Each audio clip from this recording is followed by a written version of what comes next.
अष्टम तरंग। इस प्रकार गुणाढ्य के अनुरोध से कारणभूति ने अपनी पिशाच भाषा में 7 कथाओं वाली वह दिव्य कथा सुनाई, जो उसने पुष्पदंत वर रुचि से सुनी थी। गुणाढ्य ने 7 वर्षों में 7 लाख छंदों में पैशाची भाषा में कही गई कथा को लिखा। इस कथा को कहीं विद्याधर हरण न कर ले और घोर जंगल में स्याही न मिलने के कारण महाबुद्धिमान गुणाढ्य ने उसे अपने रक्त से लिखा। इस कथा को सुनने के लिए आए हुए सिद्ध विद्याधर आदि से भरा हुआ आकाश ऐसा मालूम होता था जैसे चंदोवा टांगा हो। गुणाढ्य द्वारा उस समस्त महाकथा के लिखे जाने पर उसे देखकर कारणभूति शाप मुक्त होकर अपनी पूर्व गति को प्राप्त हुआ, अर्थात यक्ष हो गया।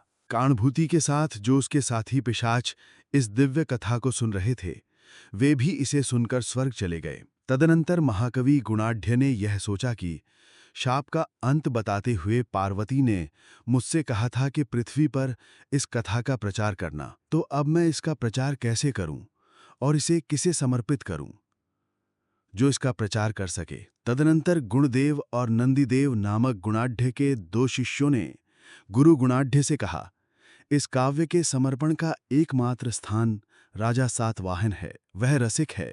वह फूलों की सुगंध को वायु जिस प्रकार फैला देती है, उसी प्रकार इसका प्रसार और प्रचार कर सकता है। यही ठीक है।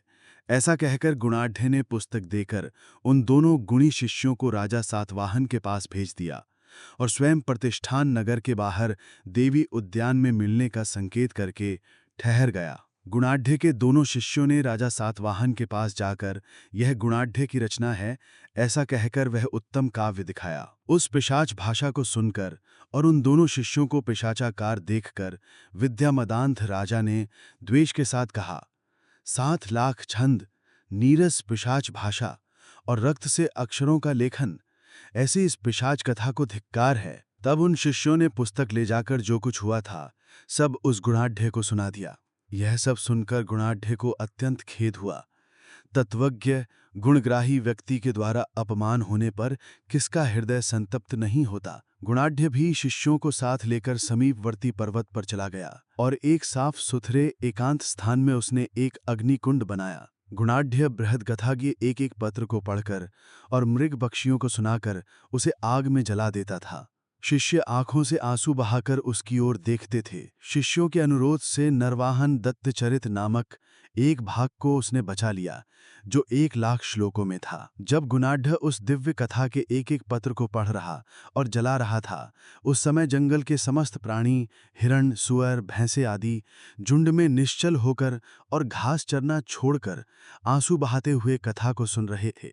इसी बीच राजा सातवाहन अस्वस्थ हो गया। वैद्यों ने बताया कि इसका कारण सूखा मांस खाना है।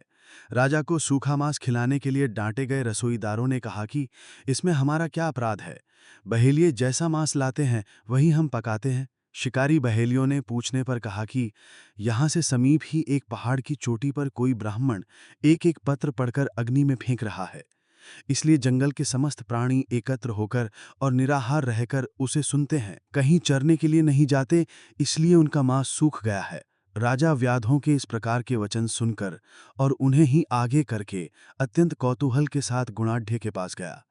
वहां उन्होंने गुणाढ्य को देखा, जो जटाओं से आच्छादित और वन में निवास करने के कारण शांत हो चुके शाप के अग्नि के धुएं से जैसे चारों ओर घिरे हुए थे। आंसू बहाते हुए मृग पक्षियों के मध्य बैठे हुए गुणाढ्य को पहचानकर राजा ने नमस्कार किया और सब समाचार पूछा। गुणाढ्य द्वारा बृहद कथा का वृत्तांत सुनकर और गुणाढ्य को माल्यवान नामक शिवगण का अवतार जानकर राजा पैरों पर गिर पड़ा और उसने शिव जी के मुख से निकली हुई वह दिव्य कथा उससे मांगी। गुणाढ्य ने राजा सातवाहन से कहा, राजन, 6 लाख श्लोकों में लिखी गई 6 कथाएं मैंने जला दी।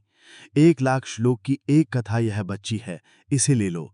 मेरे ये दोनों शिष्य इस कथा के व्याख्याता होंगे। ऐसा कहकर और योग समाधि द्वारा अपने मानव शरीर का त्याग कर शाप मुक्त गुणाढ्य ने अपने पूर्व पद को प्राप्त किया। अनंतर राजा सातवाहन गुणाढ्य द्वारा दी गई नरवाहन दत्त चरितमयी बृहद कथा नामक वह कथा प्रसन्नतापूर्वक लेकर अपने नगर में आया। राजा ने नगर में आकर गुणाढ्य के शिष्य गुणदेव और नंदीदेव को भूमि, धन, वस्त्र, वाहन, भवन, धन आदि देकर उनकी सेवा की। राजा सातवाहन ने उन दोनों शिष्यों की सहायता से उस कथा के प्रचार के लिए उसका देश भाषा में अनुवाद कराकर कथापीठ की रचना की। विचित्र रसों से परिपूर्ण एवं देव कथाओं को भुला देने वाली यह कथा नगर में निरंतर प्रसिद्ध होती हुई क्रमशः सारे भूमंडल में प्रसिद्ध हो गई। महाकवि श्री सोमदेव भट्ट विरचित कथा सरित सागर के कथापीठ लंबक का अष्टम तरंग समाप्त। कथा सरित सागर का प्रथम लंबक समाप्त।